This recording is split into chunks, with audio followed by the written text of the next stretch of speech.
isso aí na hora. Eu tenho. Algumas coisas eu posso não saber, mas a maioria a gente pode tentar construir e ver. Só que é importante isso. Daqui a pouco vocês podem ter dúvidas sobre alguma coisa, algum assunto que vocês querem saber, vocês querem entender melhor, trago e a gente tenta debater na hora. Se for algo muito específico, pode ser que eu tenha alguma dificuldade em alguma coisa, mas no geral, provavelmente esses temas mais amplos assim, a gente consegue debater. Tem algum outro? Tem. Eu não lembro a diferença de direito civil, direito político e direito social.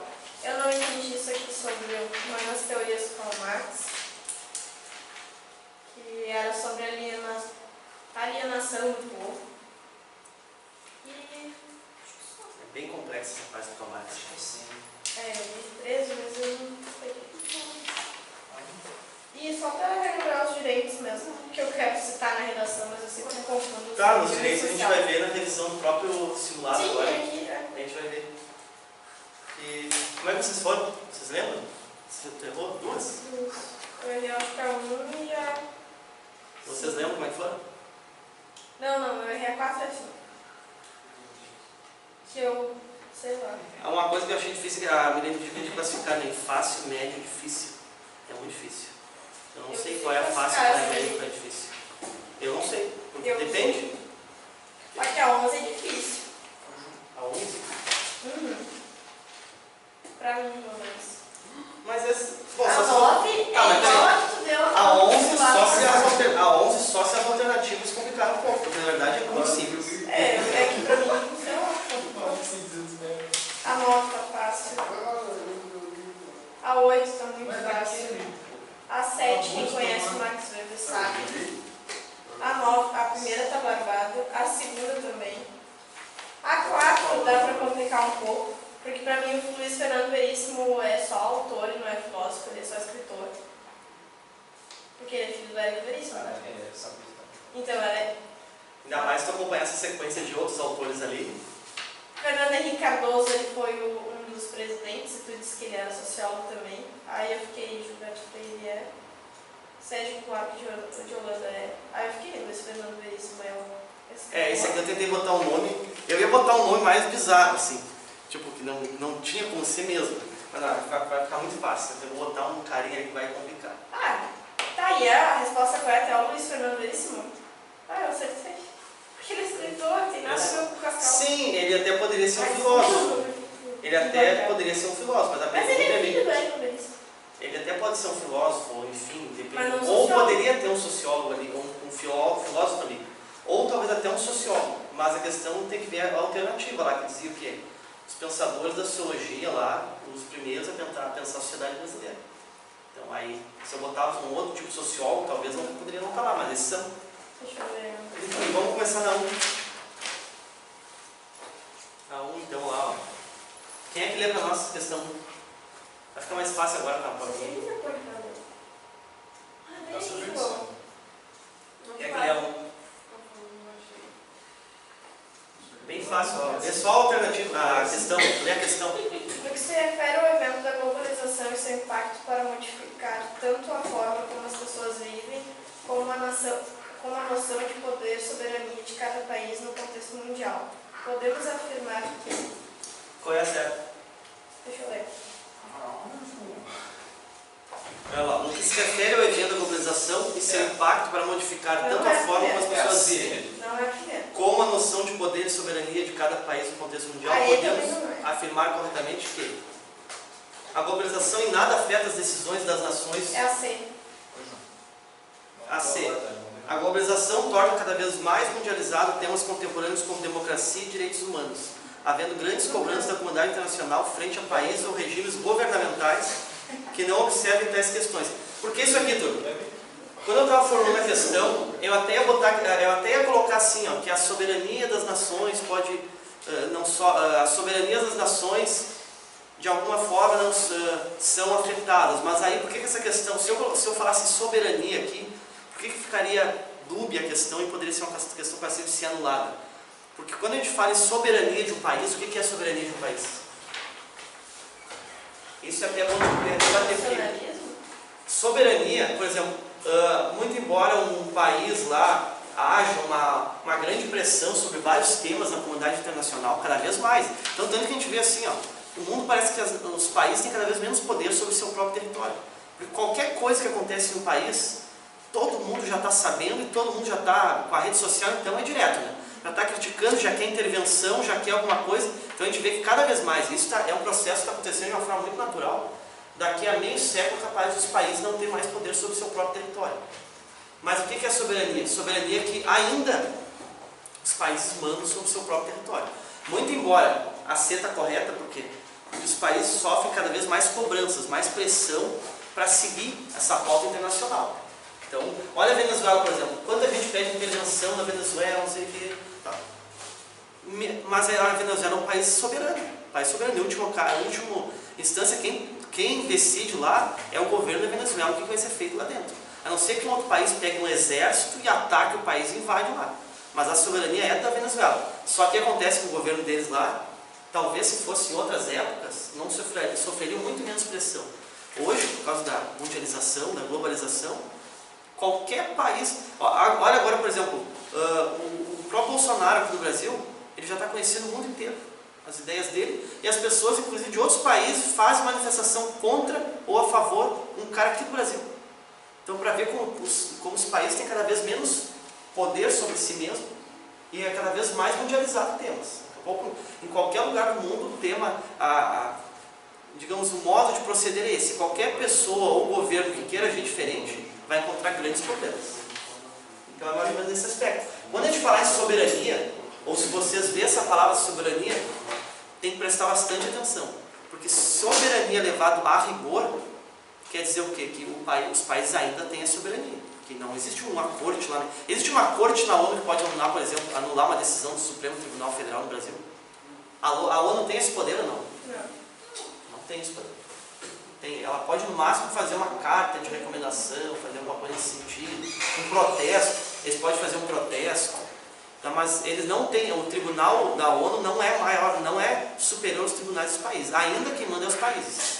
Só que ao mesmo tempo esses países têm cada vez menos, sofrem cada vez mais pressão para seguir essas pautas. Vamos para... E esses temas são interessantes, né? Porque... Qual seria um tema?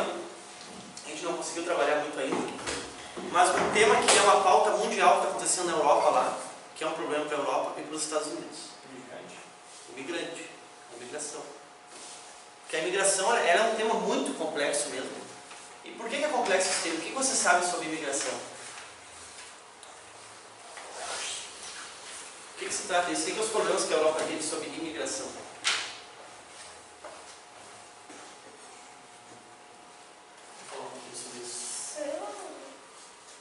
Talvez por causa do terrorismo. Terrorismo? Outras culturas. Um problema econômico por excesso de pessoas. Droga por causa da Colômbia. Imigração. Os dois lugares que estão mais, assim, a Europa e Estados Unidos. E Europa mais ainda. Europa e Estados Unidos são os dois países que mais têm, assim, está na pauta isso daí, imigração. Então, quais seriam os problemas? Terrorismo, série de coisas. Mas o que gera essa imigração em massa nesses países? E por que é complexo esse tema? Por que não é tão fácil só pegar, vamos trancar para os imigrantes não entrarem pronto? O país poderia fazer isso, alguns fizeram, no leste europeu fizeram. Tem países do leste europeu ali que eles... Porque a Europa também é muito bem dividida, assim, pelo menos ela é, digamos assim, consideravelmente bem dividida no sentido de que Europa Ocidental e Europa Oriental. Então a Europa Ocidental é aquela comunidade que a gente tem muita informação sobre eles. A Europa Oriental, quais são alguns países da Europa Oriental? Vocês que entendem de Turquia. No meu mapa aqui. A Turquia também. Ué! Pode dar o Rússia. Não, a Turquia... Ela vai se mandar abaixo aqui. Ah, o Oriente pra lá é o Oriente. Não. Turquia é muito próximo da Europa Oriental, quase, só que ela na verdade ela é o Oriente Médio, é o início do Oriente Médio.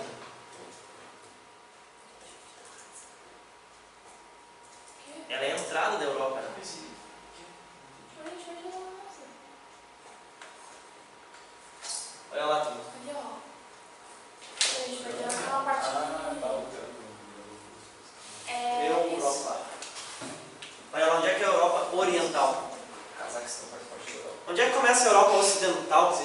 dizer assim, na Europa Ocidental, o que significa? A gente pode praticamente traçar uma linha aqui, ó. Olha lá a Alemanha, ó. Polônia está no meio, Polônia já pode ser considerada a Europa Oriental. Alemanha, Áustria, Itália aqui, ó. Isso aqui mais ou menos. Daqui para cá seria a Europa que a gente mais conhece, que é a Alemanha, França, Espanha, lá Inglaterra, Reino Unido, Itália, tudo isso aqui, ó. Áustria, Bélgica, esses países ocidentais que dominam a economia, enfim. Daqui para cá é outra Europa. Ela é tão desenvolvida quanto a ocidental? Não. Essa parte não. Ela tem muitos problemas ali.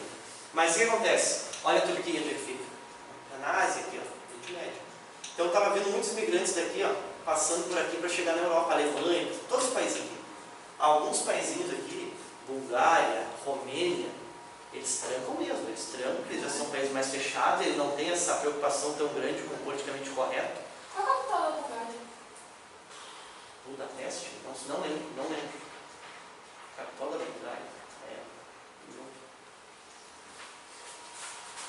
Mas enfim, o que acontece aqui? Alguns países não têm essa noção tão grande, eles não se preocupam tanto com essa questão de politicamente correto. O que eles acabam fazendo? Trancam mesmo. Esses países aqui, em tese, poderiam fazer também, porque eles são países soberanos, tá? Mas, o que é uma das implicações da imigração? Por que não é tão simples trancar os imigrantes ali? O que vai causando esse atrito? E é um contexto muito interessante a gente entender assim. O que acontece na Europa, por exemplo, com a questão demográfica? O crescimento demográfico da Europa, como é que se dá? O europeu. O europeu tem poucos filhos, sabe disso? Pois é, o que vai acontecer na Europa? E no caso dos Estados Unidos também. O europeu mesmo, o norte-americano, o que começou a acontecer lá? Eles não queriam fazer certos trabalhos mais básicos. Trabalhos mais lá, mais manuais. Então o europeu mesmo só trabalhando, só queria os filhos. É quase que a gente considerar assim, ó, os mais ricos e os mais pobres aqui. O mais rico ele quer faculdade, ele quer pegar um emprego que seja lá, assim. Os mais pobres acabam pegando trabalhos mais manuais. Seria quase mais ou menos isso daí. Só que o europeu, o filho do europeu, eu não vou trabalhar num serviço assim simples, não sei o que, não. Eu quero trabalhar, vou me formar, vou trabalhar. Só que aí quem é que vai fazer? Alguém tem que fazer o trabalho. Quem é que faz esse trabalho manual?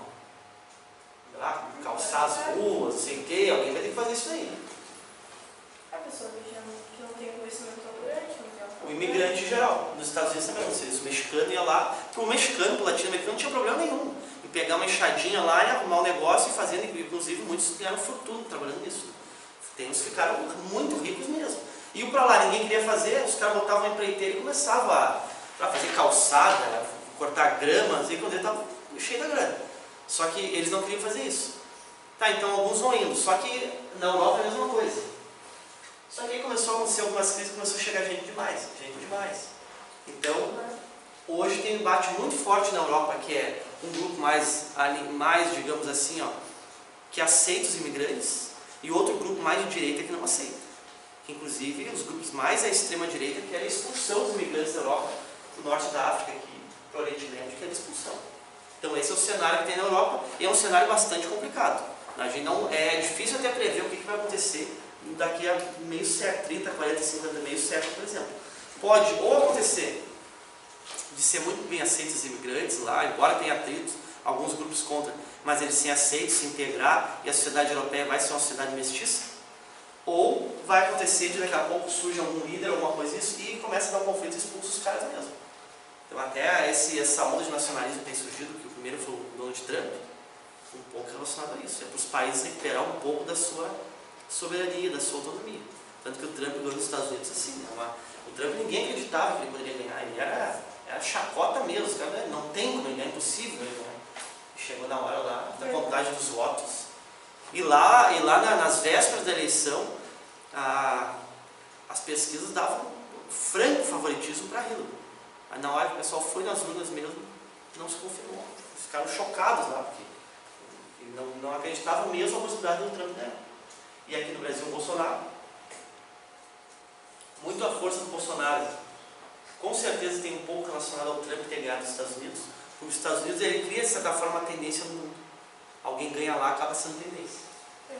Então, isso aqui só para vocês terem uma noção desse mapa. A Europa Oriental, da Polônia para cá, ocidental da Alemanha para cá. Tem um documentário bom sobre a Segunda Guerra no Netflix, que é o... Sabe onde vocês devem ter visto? Que fala sobre os homens principais ali do regime nazista. É muito interessante também. Muito bem feito, agora não vou lembrar o nome. Mas ele tá, é só botar nazismo, vai aparecer ali no regime nazista. Fala sobre todos os generais, coisas que comandavam ali. É muito bom, muito bem feito. Netflix está superando isso daí. Tá, mas enfim, vamos para outra questão lá. Então isso aqui, turma, é só você entender um pouquinho essa questão dos imigrantes, o que envolve, mas tem mais tempo de trabalhar, a gente pode trabalhar isso numa outra hora. Ah, 2. Quem é que leu o enunciado da 2 ali? Alves.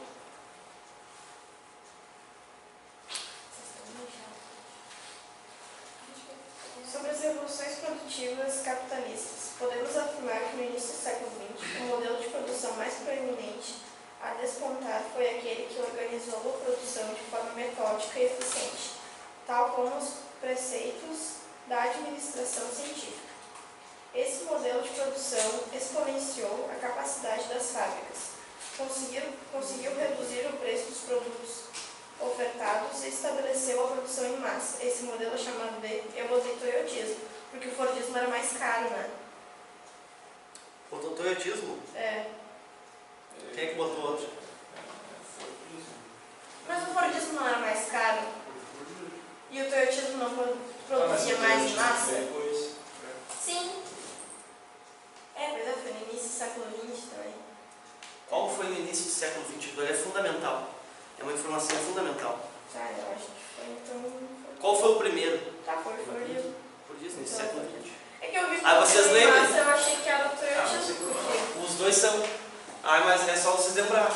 Início do século XX, o que vem à mente assim, a fotografia que vem à mente, como é que era o início do século XX? Isso é bom, fazer esse exercício de tentar visualizar a época. O que vem à mente por isso? Automóveis do início do século XX. Que tipo de automóvel era? Fuca. Aqueles quadradão? Fuca depois? Prático, Fuca é bem. Aqueles primeiros lá. Aqueles preto e branco, praticamente os calhambeque. Praticamente uns calhambequezinhos, era quase uma carrocinha com... Assim, só não tinha um cavalo, mas era praticamente uma carruagem, assim. Praticamente uma carruagemzinha com motor, não tinha um cavalinho lá. Então é muito antigo mesmo, início do século XX. 3. Tá, só um pouquinho, vamos falar mais uma coisa sobre o Fordismo. Então isso aqui, ó, qual foi, digamos, a grande sacada, a grande jogada do Fordismo? Por que ele ficou tão famoso? E Fordismo se refere só à empresa Ford? Por que a gente fala em Fordismo? É um conceito. Um conceito chamado Fordismo, que é porque Henry Ford foi o que aplicou, o primeiro que aplicou, mas ele se tornou um conceito, não é porque só a Ford aplicou. Se só uma empresa aplicasse, não seria um conceito, teria ficado lá na empresa e deu. É porque ele se disseminou, ele virou um conceito de produção, que passou para todas as escalas, passou inclusive para setores de escolas, de administração pública, tudo organizado metodicamente, cientificamente. Essa é a ideia do Fordismo. Tá, mas quem produziu mais? Cada um em sua época. O que era o Fordismo? Existia lá teorias da administração científica que o Ford pensou assim. Então, o Taylor é um dos cientistas lá que ele pensou assim. O Ford foi o primeiro cara que pensou: eu vou aplicar na minha fábrica de automóveis, era uma das primeiras fábricas de automóveis que teve. Porque até então, como é que era fabricado automóvel? Automóvel era algo caríssimo, só quem tinha automóvel. No Brasil, por exemplo, tinha alguns que tinham. Era quem? O cara, o Barão do Café. Barão do Café lá, de riquíssimo, importou um automóvel. Era praticamente uma carruagem, os automóveis. Muito igual. Eles pegaram a mesma carruagem, botaram um motorzinho. E aí, é a mesma coisa assim. Então não tinha no início. Só que isso era caríssimo, era feito em oficinas, assim, por encomenda, como eram feitas as carruagens. O Ford pensou: não, eu vou popularizar, eu quero E qual era o conceito do Ford? Que um trabalhador da minha fábrica possa ter também um automóvel. Então, mas o Fordismo era aquele que era mais todos pretos, né? Todos isso daí. Aí o que o Ford fez? Foi tipo personalizado. Exatamente, ele era mais complexo. Aí mais completo. O que o Ford pensou? Bom, eu tenho que baratear muito isso. Baratear então, muito. Padrão. Exatamente. E fazer em alta escala, padrão, muito para quê? Para baratear o preço. Então foi isso que ele fez. Ele criou uma linha de produção, tudo baseado nisso. Os salões enormes lá, que a gente conhece hoje, daqueles negócios de automóvel, foi ali que começou. Então ele criou aqueles saguões, colocou toda a linha de produção certinho, todos iguais, que é para não ter gasto com nada, tudo idêntico, e começou a produzir aquelas linhas. Tá, então o Toyotismo, por ser personalizado, era mais caro? Depende aqui em outra época. Aí o Fordismo, naquele primeiro momento, o Fordismo conseguiu reduzir demais o preço. Tanto que o automóvel foi se popularizando, no início do século XX foi se popularizando, só que aí depois, logo depois da Segunda Guerra, o auge do Fordismo foi a Segunda Guerra Mundial, um pouquinho depois da Segunda Guerra, só que aí depois o Fordismo começou a entrar em crise e surge o Toyotismo lá no Japão. E aí outra marca de carro também, a Toyota. Ah tá, é outra questão, né? Que ali é sobre o Fordismo? Não, é sobre o Toyotismo. Tá, vamos para outra então. Alguma outra pessoa lê agora esse enunciado. Na década de 70 ocorreu a grande crise do petróleo do século XX. Circunstância que os países do Oriente Médio, maiores exportadores desse insumo, se organizaram na OPEP, Organização dos Países Exportadores de Petróleo, a fim de conjuntamente se protegerem e obterem maior ganho com seu principal produto. Em razão disso, houve um agudo aumento dos preços do petróleo. Esse período marcou a crise do Fordismo e a ascensão de um novo conceito de produção denominado Toyotismo.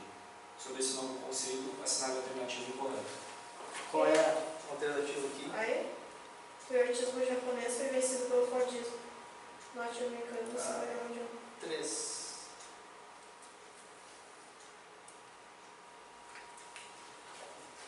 Não, tá, a 3 é a E? Tá. O Toyotismo não. Ah, incorreta, exatamente. Essa daí, é incorreta. Por que as outras estão corretas? Vamos ler cada uma. O Toyotismo começa a se formar a partir do final da Segunda Guerra Mundial, quando o Japão teve que reorganizar seu parque produtivo. Foi o tal do... Era um japonês que chamaram... Esqueci o nome dele. Que criou. Então, qual foi lá o início do Toyotismo? Como é que se deu esse contexto de início do Toyotismo relacionado à Segunda Guerra Mundial? Por que o Japão, por uma circunstância da guerra, no final da guerra, viria a nascer ali um conceito de produção chamado Toyotismo? Olha lá, o Toyotismo começa a se formar a partir do final da Segunda Guerra Mundial, quando o Japão teve que reorganizar seu parque produtivo. Então vamos lembrar, a Segunda Guerra Mundial é uma guerra que, tanto que depois surgiu a ONU, surgiu regras de guerra, nessa época se bombardeava cidades com civis. Se largava bomba no meio das cidades mesmo. Hoje é proibido. Hoje é crime de guerra se um país fazer isso. Guerra tem que ser... Como é que são uma das regras de guerra hoje? Se um país ataca outro, como é que é? Ele pode simplesmente sair atacando assim, uma cidade civil? Não. Ele vai atacar bases militares, parques, indústrias, ele pode atacar. Depende. Então tem uma série de regras da onde pode e não pode atacar. Você não pode sair atacando a população civil, porque é crime de guerra e dá um problema muito grande para alguém que fizer isso. Se ele ganhar a guerra, tudo bem. Agora, se ele perder a guerra, vai ser um problema. Se ele ganhar a guerra, não vai ter como fazer nada mesmo, vai ficar por isso. Então, assim, o Japão foi simplesmente arrasado, assim como a Europa foi arrasada, todo o parque industrial. Então, o que começou a surgir no Japão? Bom, algumas indústrias adaptadas a atender públicos menores. Eles não tinham aquela capacidade que poderiam de atender igual os Estados Unidos. Porque, olha como os Estados Unidos saiu forte na Segunda Guerra, também foi ali que ele se tornou. Ele já era muito forte. Os Estados Unidos ele vem como potência mundial já no final da Guerra Civil Americana, foi uma das maiores guerras que já teve no mundo, mesmo sendo uma guerra de um próprio país. Lá, mais ou menos na década de 60 do século XIX, 1860 por aí, foi a Guerra Civil Norte-Americana. Os Estados Unidos já era muito forte aí. Foi crescendo, início do século XX já era muito forte. Só que onde ele desponta com a maior potência mesmo, disparada... É a Segunda Guerra Mundial, porque ele vende arma. Isso também... Mas ele entra na guerra. Até então ninguém tinha uma noção de qual era o poderio militar dos Estados Unidos. Real. Ele não tinha participado de uma guerra mundial assim, contra a Europa. Então ali ele entra com tudo. Vocês lembram como é que ele entrou na guerra, né? Tem um filme. A Rússia saiu. Não, também teve um ataque que ele sofreu. Não tem? Tem Harbor? E o Harbor. Ah, foi... No Japão. Não foi o Japão. Foi isso aí. O Japão organizou um grande ataque e atacou a base do Havaí, de Pearl Harbor. E os Estados Unidos ali, ele começou Eles tinham um conflito entre si, mas nunca nenhum tinha atacado, né? Não tinha, mas os Estados Unidos a princípio não entram na guerra. Mas ali eles ficaram um pouco preocupados porque foi uma nuvem de avião que atacou uma base deles ali no estado deles, no estado do Havaí. E eles ficaram preocupados que a guerra realmente poderia chegar no território deles. Aí eles declararam o chamado estado de guerra. O que é estado de guerra? A gente tem assim, ó, estado de emergência, estado de calamidade pública, tem um chamado que é o último grau, estado de guerra. Todos os países têm isso, só que raramente isso é declarado, porque poucas vezes na história de um país. Estado de guerra é quando praticamente todas as leis são cessadas e o governo... O que aconteceu nos Estados Unidos com o estado de guerra quando foi declarado? Qualquer empresa, qualquer empresário, o governo podia chegar e confiscar. Quer dizer, a gente está confiscando essa empresa porque ela tem que agora ser utilizada para produzir alguma coisa para a guerra. Então foi confiscado, por exemplo, a maior empresa do mundo de cosméticos que estava surgindo ali, a Avon. A Avon foi confiscada para fabricar produtos químicos que seriam utilizados na guerra. Empresas de geladeira foram confiscadas para usar as máquinas dele para produzir peças, para usar em tanque de guerra e equipamentos de guerra. Então, praticamente todas as empresas foram confiscadas. Isso aí é botando na conta, para o governo pagar depois. Então vai... tipo aquilo do Brasil que tiraram o dinheiro do povo.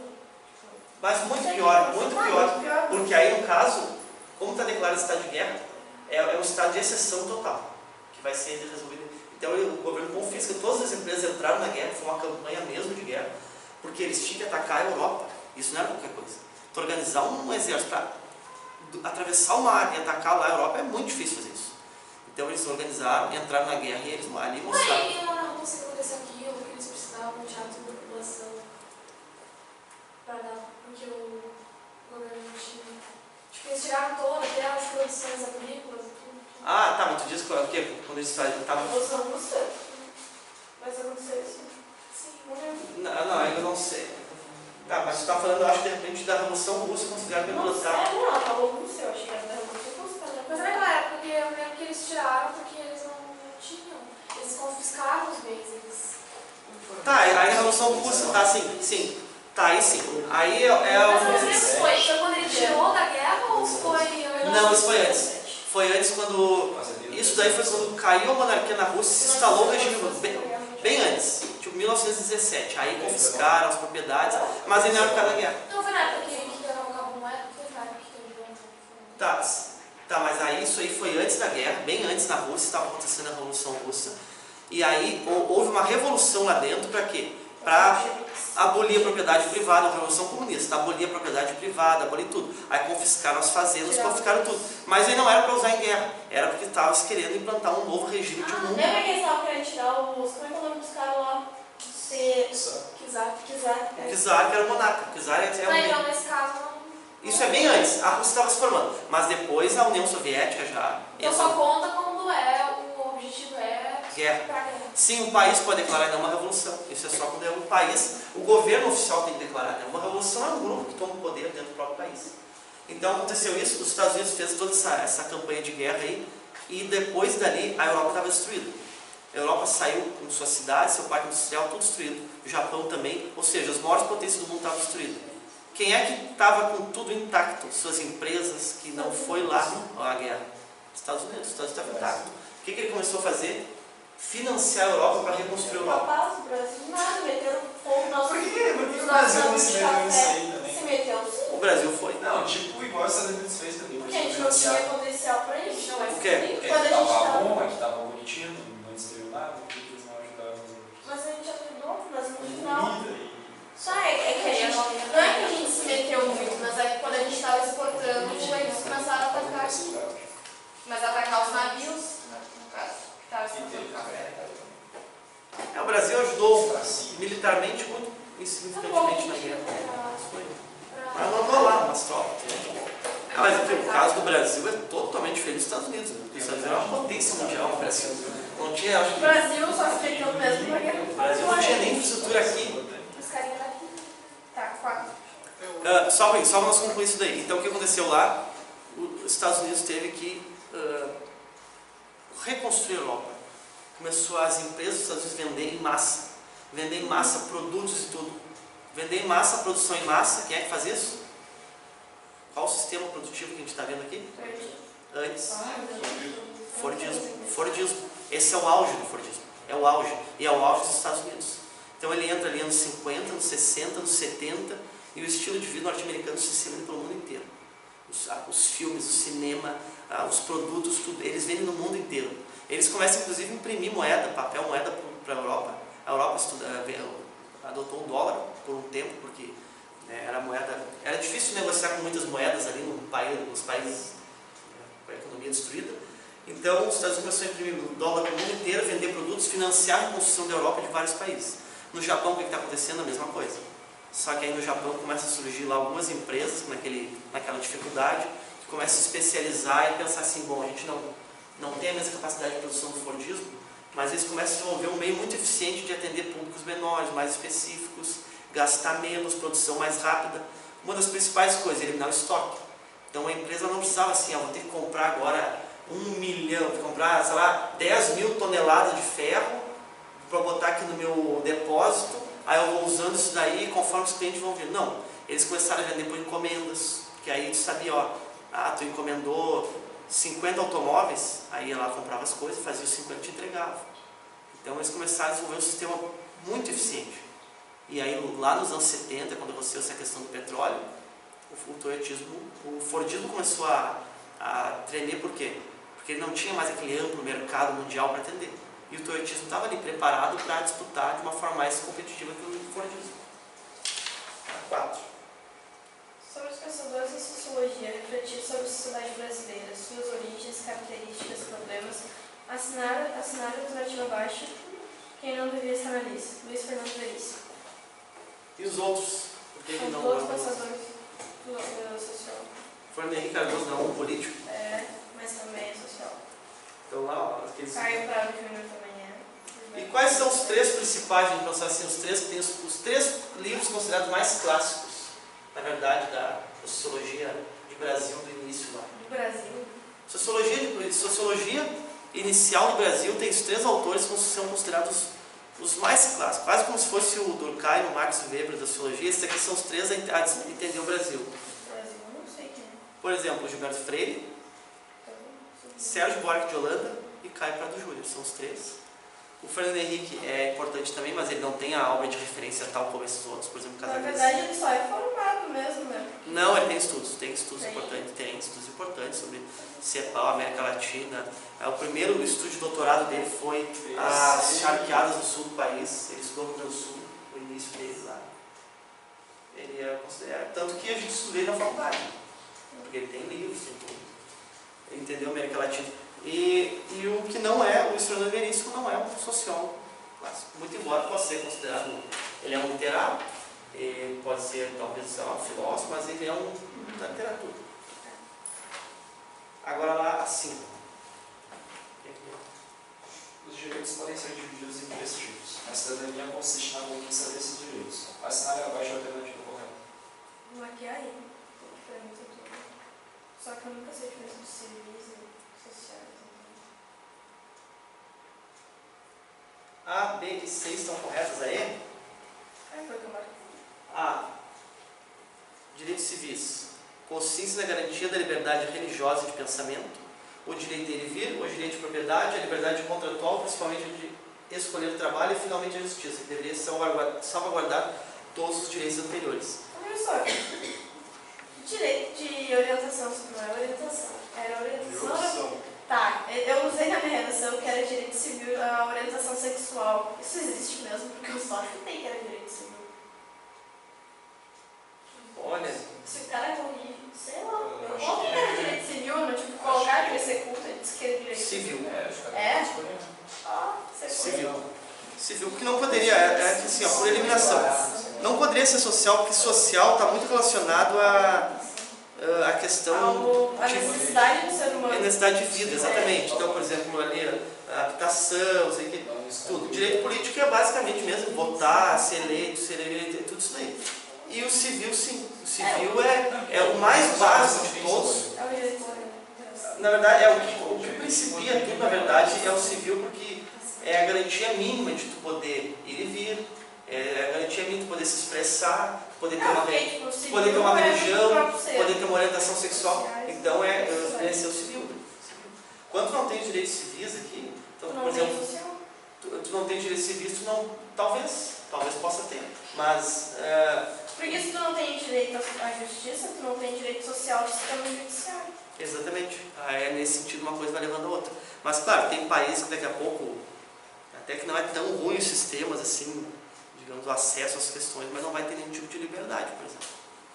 Mas, claro que uma coisa é relacionada à outra, né? Mas aí fica claro, para vocês, o que são os 3 tipos de direitos civis, políticos e sociais, e a importância que esses 3 têm, que é, no caso, o social, na verdade, é que nenhuma pessoa deveria não ter, por exemplo, acesso à saúde. A pessoa está doente, deveria minimamente ter acesso à saúde. Educação. Olha, um país sem educação, a gente vê o nosso Brasil, nossa América Latina, que infelizmente é isso daí. É um sistema educacional péssimo, que 80% da nossa população, ou até mais, é analfabeto funcional. Essa é uma realidade.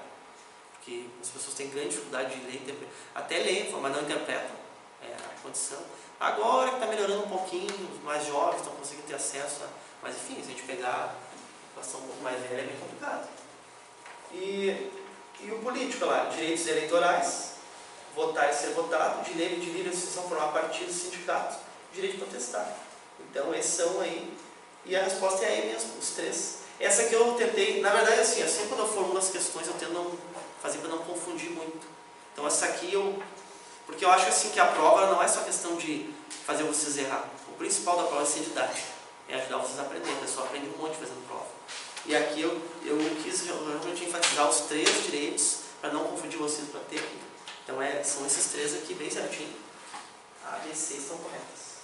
Sobre a primeira função assumida pela sociologia enquanto ciência voltada a compreender a dinâmica social, assinar a alternativa incorreta. C. Tentativa de implantar o socialismo como modelo político. Você está lá, né? A incorreta. Então vamos nas corretas aqui. Essa aqui sim, parecido com o que a gente fez na questão 1 lá. Né?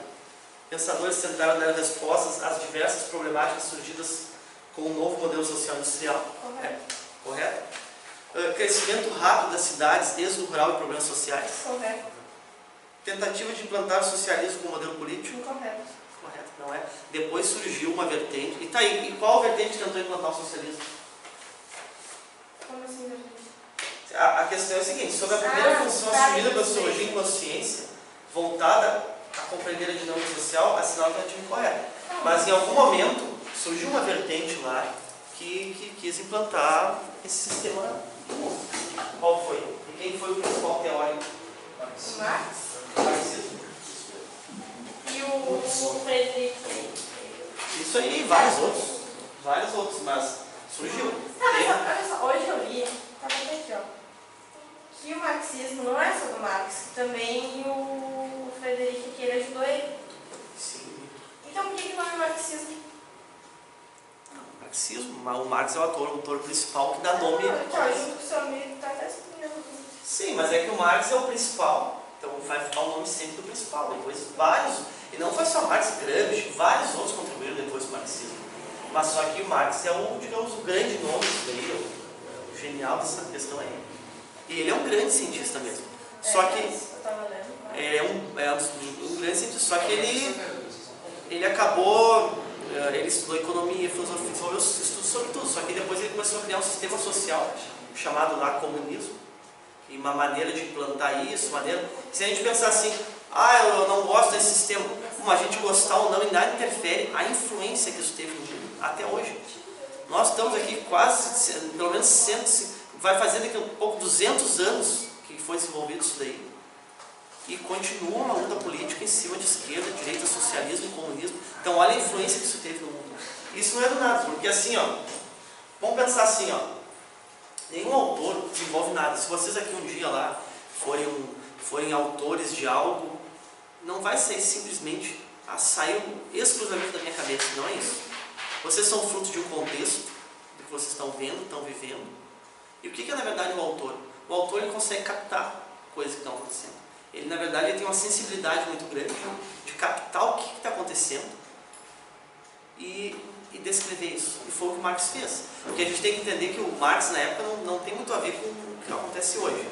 O Marx na época vivia num momento em que o capitalismo estava surgindo, as indústrias eram assim, horrorosas, produziam muito, era muita riqueza produzida, mas em termos de qualidade de trabalho era terrível. muito problema social. Londres mesmo, Londres era escura.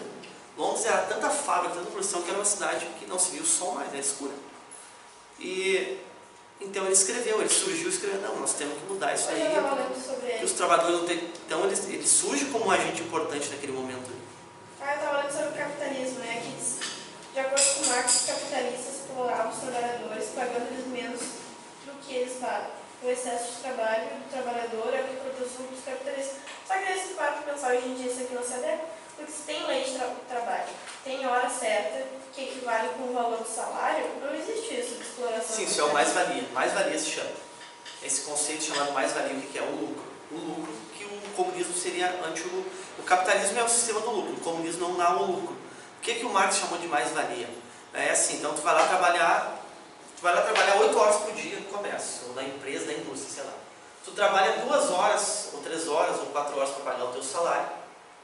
As outras 4 horas que tu trabalhar seria do patrão. Então o patrão usurpou 4 horas do teu trabalho. A lógica do Marx é essa. Que o tempo de trabalho vai pagar a produção. Obviamente que outras teorias liberais são radicalmente contra isso. Que não é isso daí que paga o trabalho, as 4 horas do trabalhador, ou as 3 horas, ou as 2 horas. Não é isso que vai gerar. Mas na concepção do Marx era isso. Havia mais-valia, esse tempo a mais, e ali estava a exploração. Porque para ele o trabalhador tinha que trabalhar, ganhar 100% do que trabalhou, no caso. O pessoal vai chamar dúvidas sobre. Eu estava olhando sobre Maquiavel, aí é que dizer que o príncipe deveria ter virtude. Aí eu interpretei isso como, tipo, não virtude, mas saber comandar um governo. É isso? Eu fiquei virtude para mim vem de virtude. Isso daí. É isso. Tem que ter essas coisas. Eles não falavam em latim, né? Virtu e fortuna. O que quer dizer fortuna? Eu achei que era dinheiro. Fortuna. Não. Sorte. Fortuna é sorte. Virtude é o quê? Tem que ter inteligência, mas tem que ter sorte. Então tudo na vida é assim, né? Até um futebol tem que ser assim, um time. Tem que ser bom, se não tiver um pouquinho de sorte, não ganha nada. Tem que daqui a pouco algum cara lá dar um chutaço e entrar, porque se tiver. Senão, tudo é assim na vida. Montesquieu não é Montesquieu. Montesquieu é o título de Barão Montesquieu. O nome dele é Charles Luiz. O Barão de só Montesquieu. Então isso daí, fortuna quer dizer sorte.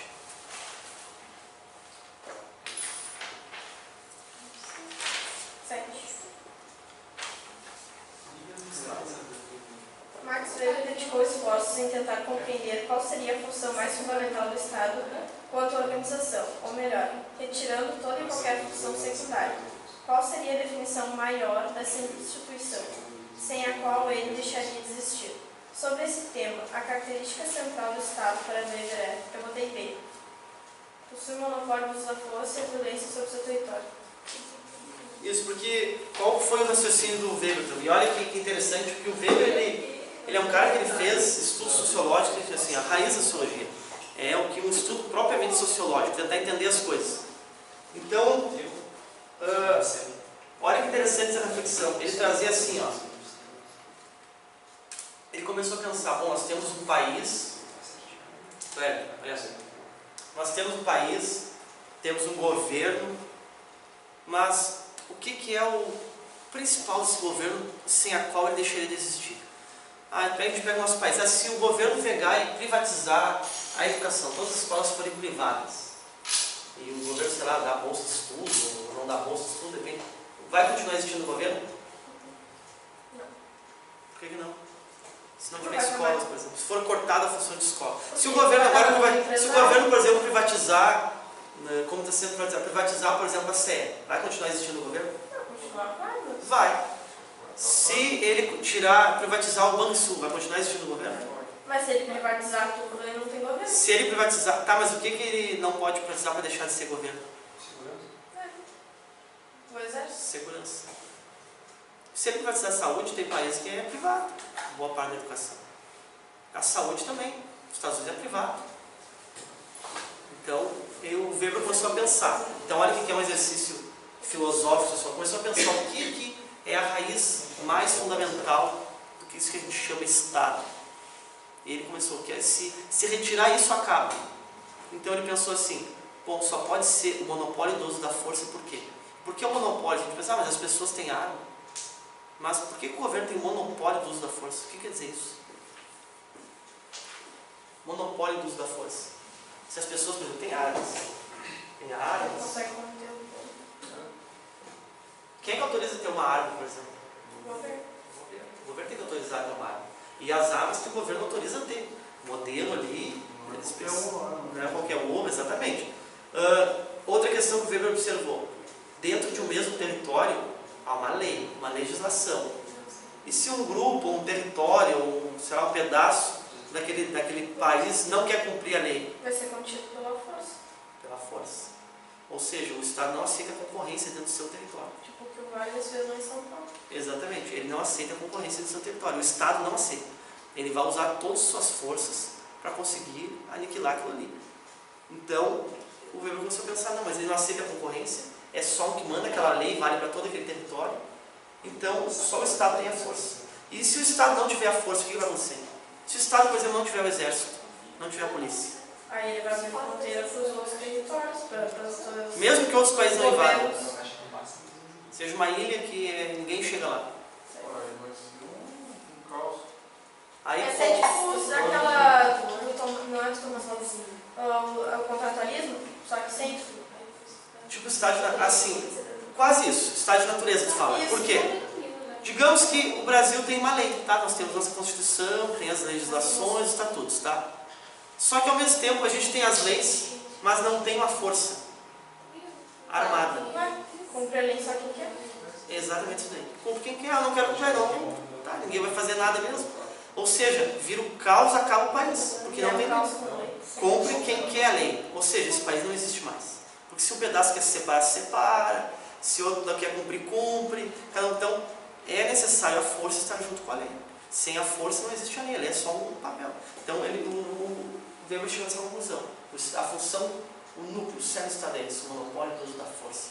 Que aí ele faz cumprir tudo dentro do seu território. E como é que tu faz para... O único meio de tu fazer com que, sei lá, tem um território do país e eu não quero cumprir a lei nesse pedaço de território. Como é que faz para realmente não cumprir essa lei do país? Só tem um jeito. Só se não tem uma Constituição, sei lá. Por exemplo, o Brasil tem uma lei, mas se um pedaço do país quer criar uma outra lei para ele, não quer cumprir aquela lei lá, está contra aquela lei, não quer cumprir. Como é a única maneira de fazer isso? Uma ditadura e depois que ele ficar... Não, mas um pedaço só do território. Sei lá, se de... Um grupo só dentro do território. Um grupo dentro do território não quer cumprir a lei. Vai criar uma nova, mas... Mas como é que faz para criar uma nova? Ai, calma, tem que... Se não pode? Plebiscito.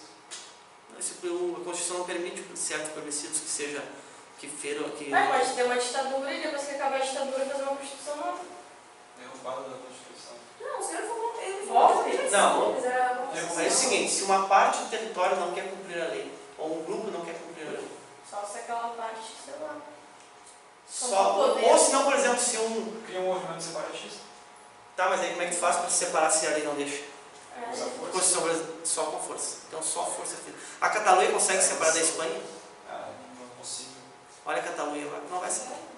Porque a Constituição da Espanha não permite. É cláusula pétrea da Constituição da Espanha que não permite separação do território. Como é que a Catalunha vai fazer para se separar da Espanha? É impossível. É impossível se separar. Só por força física. Não teve nenhum que se separou de boa. Não, agora se separou, né? Que estava insistindo faz tempo e os caras deixaram de se separar. Tem lugares que a Constituição permite. Não sei. Então, por exemplo, na Inglaterra, no Reino Unido é permitido. Não sei, mas um ano só acho que me disse que se separou agora. Que estava querendo se separar já faz anos e ele já estava tipo, mais prejudicando os países do que. Aí se separou agora. Cara, não lembro. Teve, né, João? Tá, diz na Sérvia, Bósnia e não sei, Herzegovina. não sei. Por exemplo, no Reino Unido é permitido. Lá, se uma região votar e quiser sair do Reino Unido, pode. A Irlanda saiu de boa. Não saiu, mas não fizeram. A Escócia fez um plebiscito. E poderia sair se tivesse ganhado, por exemplo, perdeu. Se tivesse ganhado, teria saído. Os que preferem ficar no Reino Unido ganharam. Mas no caso, a Constituição, por exemplo, da Espanha não permite. Então não tem como. Por quê? Porque o governo é uma instituição. A instituição ela tem que cumprir a lei. Então se a lei é aquela, a força está lá para cumprir a lei. Ela tem que ir até os últimos recursos para cumprir aquilo. Ela não pode simplesmente dizer, não quero cumprir essa parte da lei. O exército, por exemplo, não, a gente vai deixar separar porque a gente quer deixar a categoria separada. Não pode. Eles têm que conter, porque isso é o que a lei manda. Então isso é uma instituição. E quando acontece, por exemplo, num território, um país entrar em guerra com outro, tomar uma parte do território.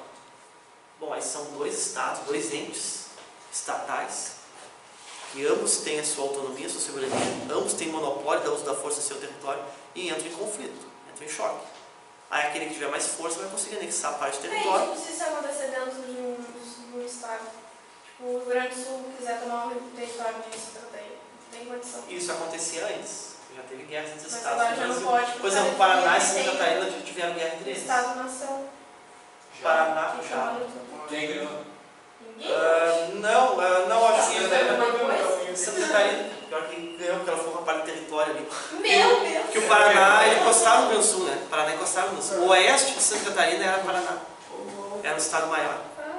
A guerra do contestado. Foi isso? Foi, teve muito conflito, mas aí juntou uma crença, um negócio messiânico, juntou um monte de coisa ali. Messiânico, no oeste,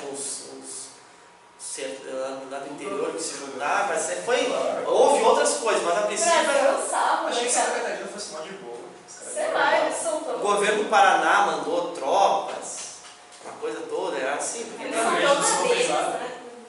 não, na verdade, a guerra Podia ter tomado os três, os dois. o Rio Sul nunca saiu do próprio Não, na verdade.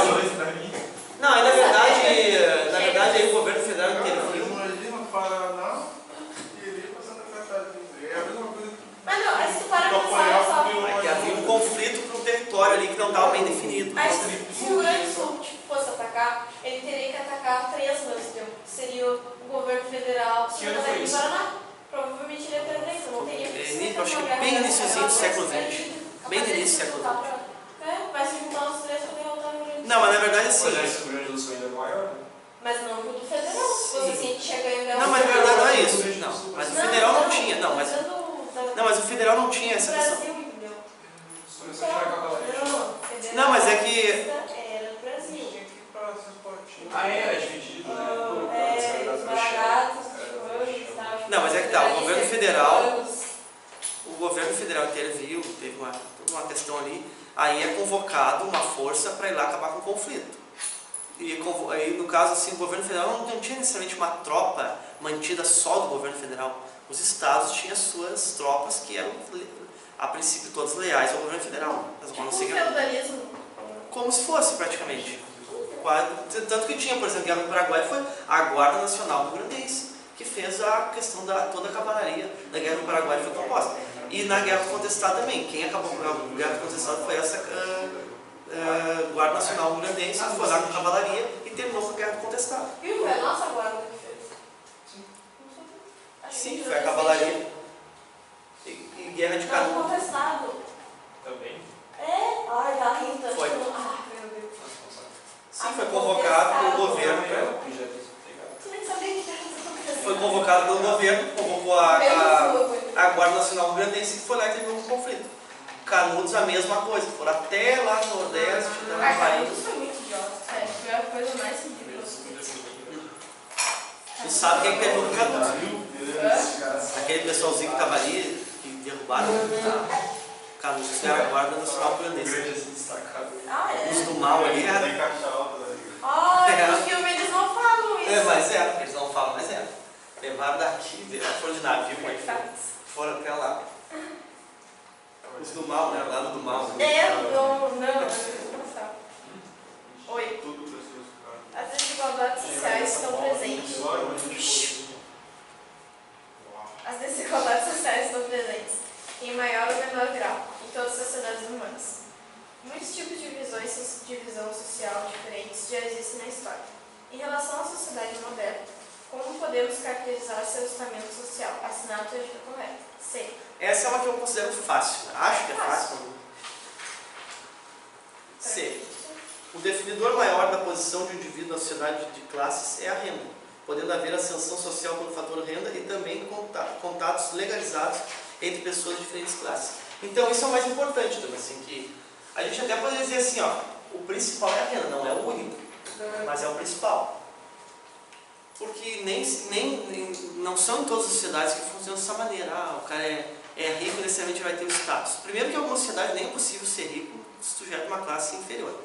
Mas em algumas é possível. Mas só pelo fato de tudo. O que acontecia, por exemplo, lá quando começou a cair aquela sociedade feudal e começou a surgir os burgueses. Os burgueses eram nobres? Não eram. Então eles não tinham o mesmo status do nobre.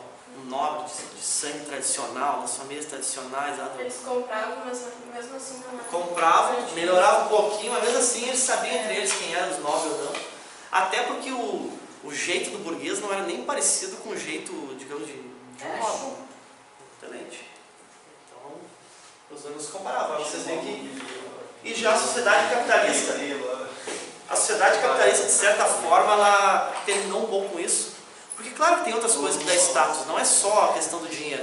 Daqui a pouco a pessoa vai ter status para ela ser, por exemplo, um artista, ou ser um intelectual, ser daqui a pouco, não necessariamente que aquilo se converta em dinheiro, mas ele vai ter um status dentro do país.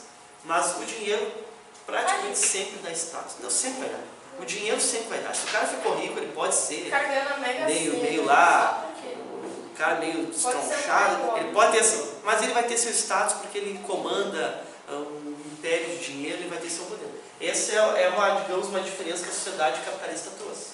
Na verdade, embora olhando para um lado financeiro seja muito o dinheiro que determina, na verdade é um avanço que ela trouxe, porque antes as divisões eram realmente de nascimento. Nascendo aqui não podia mudar. Ela acabou sendo mais democrática, embora seja pela renda, muitas pessoas podem alcançar isso daí de renda. Então ela acaba tornando um pouco mais igualitária as pessoas, porque agora que define, eu nasci assim, eu já sou lá, na Índia mesmo tinha as castas, eu sou de uma casta lá, eu já nasci, já estou estigmatizado, eu nunca vou poder mudar isso. Então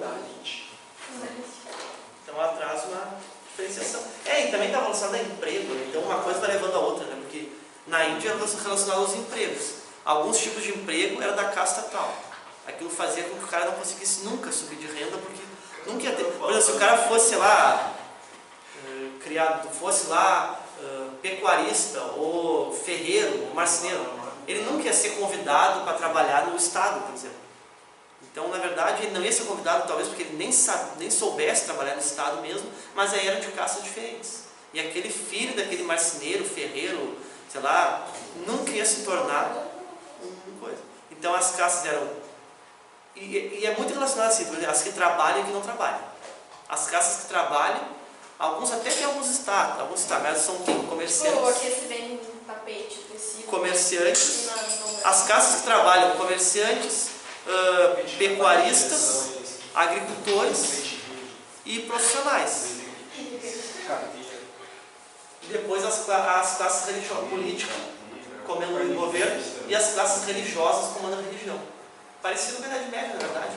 Só que os que trabalham na Idade Média todos eram chamados de servos. Então a Idade Média era muito parecida também, era chamado de servos, não tinha.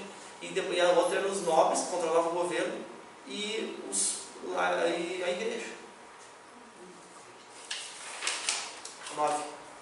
Em relação às formas e sistemas de governo, podemos dizer que o Reino Unido e o Brasil, respectivamente, são A.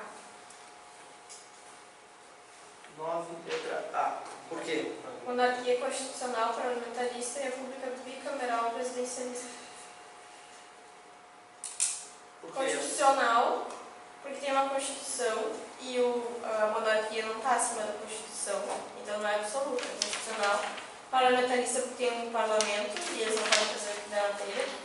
República no Brasil, bicameral, porque tem os 3 poderes e presidencialista. Não, bicameral não, os 3 poderes. O que é bicameral? O que é bicameral? Bicameral Tem 2 câmeras, tem um Senado lá é bi, nem que Câmara dos Deputados e Senado. Isso, tá. Muito importante isso. tá certo? Então assim, agora foi eleito lá, né, o príncipe Felipe Jorge foi eleito para deputado. Não sei daqui a um tempo ele não propõe, dizer que quer ser presidente da Câmara. Sim, foi eleito. Meu Deus! Eu não sei se não é presidente daqui a pouco. Que loucura! Eu não sei daqui a pouco se ele chegar presidente da Câmara, ele propõe algum plebiscito. Não duvido. Quem foi? Aquele príncipe aqui no Brasil. Príncipe Felipe Jorge Brasil. E ele ia ser vice do Bolsonaro. É o único. Meu Deus! Ia ser vice do Bolsonaro. Agora a chapa ficou engraçada, né? Porque tem o Bolsonaro, mas aí tem um general que é ditadura, tem um príncipe que quer voltar à monarquia, vai ficar um problema com ele. Imagina as brigas dos caras lá dentro. Um tentando dar rasteira, né? O Mourão, acho que ele, por ele, não sei se ele não gostaria do regime mais fechado, né? E o príncipe, mas aí é público. A família real quer a volta da monarquia. Eles têm uma campanha para isso. Não, o Mourão é muito chupa, cara. Que homem bem chupa. O cara é muito chupa. Ele acaba fazendo merda atrapalhando o Bolsonaro. O Bolsonaro é calmo. Tem os vestidos dele, mas às vezes ele tá mais calmo. O Mourão é muito louco. Sim, ele estava calmo por causa da experiência dele de anos e anos de política, né? O Mourão tem experiência. Mas. O Mourão me lembra aquele filme, ai, como é que é, cara? Que merda. Que ele dá um tapa na cara do cara aí, tropa de elite, porque tipo, ele é muito. Sei lá. Ele é muito assim. Mas a monarquia, no caso, o príncipe ali e a Casa Real, eles têm uma campanha para voltar à monarquia. Então é real, é notório isso mesmo. A monarquia nunca mais vai voltar. Mas eles têm esse plano, eles fazem essa campanha. Só que se voltar não vai ser ele o rei, né? Não é o Felipe que está lá, que é ele, vai ser o outro, o irmão mais velho dele. Acho que já está bem mais velho. Assim. Ia ser só pra botar a família do cara lá. Sim, mas ele como deputado, ele tem poderes reais de propor, né? Como deputado, ele tem poderes reais de propor o parlamento votar isso aí. Claro que aí seria monarquia constitucional. É constitucional parlamentarista. Eu acho que o Brasil está sempre querendo imitar os outros e agora que está querendo ser. Esse argumento, aí tem o Dom Pedro II, tem documentários sobre ele. Quando ele foi morar na França, depois que acabou a monarquia no Brasil, aqui ficou um tempo em Portugal e depois foi para a França. E ele era muito conhecido pelos monarcas do mundo inteiro. Tanto que quando ele morreu, o governo morreu lá em Paris, o governo brasileiro tentou fazer um negócio para a França não fazer uma cerimônia oficial como se ele fosse rei do Brasil, porque o Brasil já era uma república. Mas ele era tão grande assim, o status que ele tinha na Europa, assim, que as pessoas gostavam dele, que a França fez toda uma cerimônia. Foi reis do mundo inteiro, da Turquia, dos árabes, tudo a visitar o velório lá, o funeral dele lá. Isso. E recebeu honras no caso de governo oficial, assim mesmo. Cara, tipo um Lula da vida que já foi. Rapaz, ele falou isso. Não, eu acho que ele era mais. Não, já foi presidente e todo mundo fala que ele ainda é presidente, né? Ainda chama ele de presidente. É como se ele fosse. Ele era considerado monarca do Brasil. Tudo que ele foi entregado Pedro II de Brasil. Foi colocado lá. Não, os caras estão na cadeia, o cara já. Esse é meu presidente lá, os caras não fala pra não ler, cara. Eu não vou ler dessa. 10. Tá, vamos lá. Quem é que lê agora? Outra pessoa. A vida política não acontece apenas dentro do esquema ortodoxo dos partidos políticos e dos organismos governamentais. As mudanças às vezes não são possíveis por meio do Estado ou governo. Às vezes a mudança política e social só pode ser realizada recorrendo-se a formas não ortodoxas de ação política. No que se refere aos movimentos sociais, a cenário alternativo é incorreto. Eu fiquei bem na dúvida. Incorreta. Derrubada de uma ordem política existente contra a violência. Isso daí seria o quê? Esse conceito primeiro aqui tem um nome. Derrubada de uma ordem política existente com o uso da violência. Como é que se chama? Quase isso aí. Revolução. Eu peguei o conceito de revolução para botar como correta, mas eu li correta e eu marquei aí. Qual o exemplo de uma revolução que no Brasil tentou fazer isso? A nossa? Por exemplo, a revolução dos maragatos com os pica-paus tentou derrubar o regime. Quem conseguiu fazer isso no Brasil? 1930. O quê? Vargas. Bento Gonçalves. 1930. 1930. Qual foi a Revolução de 30? Quem comandou a Revolução de 30? 1930. Quem foi o presidente do Brasil de 30 a 45? Getúlio. Chegou com uma armada, uma revolta armada. Não, é que pra mim eu não levo. É que o termo revolução pra mim não parece que eu uso mais como golpe. Se me perguntasse qual foi o golpe de 30, eu ia dizer que era do Vargas, porque pra mim revolução. Não, mas uma revolução, ele chegou lá armado. Mas é que pra mim eu não sei. Aqui, na verdade, a Revolução Farroupilha tem uma questão. Essa separatista, a revolução seria a derrubada de um regime político. Quando é separatista, eu já nem sei se seria guerra. Se guerra só atos em vez de revolução. Revolução, em geral, tem que ser dentro de um mesmo país. A ideia não é dividir. A ideia é grupos diferentes tomar o poder. Um grupo está no poder, o outro grupo quer tomar. Isso seria uma revolução. Ou mudar, por exemplo, de monarquia para república. Uma revolução também é tomar o poder de forma armada. Agora, se a gente falar em guerra separatista, eu acho que seria uma guerra civil. Guerra civil.